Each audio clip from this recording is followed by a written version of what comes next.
Cənab Prezident, bildiyiniz kimi mənə saldırı etmişdi Adil Əliyev. Suraxanı icra başçısı Adil Əliyev tərəfindən mənə adamlar kiralayaraq, necə deyərlər, Rusiyadan adamlar yollamışdı. Və onun nəticəsində bir başımdan 30% başım işləmir. Üç dənə də qarnımdan bıçaq zərbəsi ilə endirmişdilər.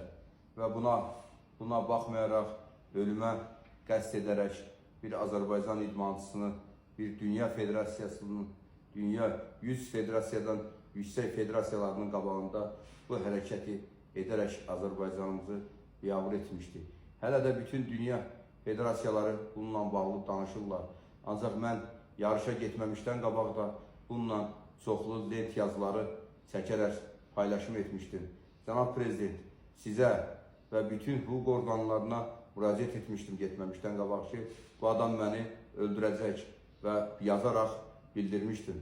Cənab Prezident, sizə müraciət edərək bildirmək istəyirəm ki, Adil Əliyevin həbsi mütləq olmalıdır.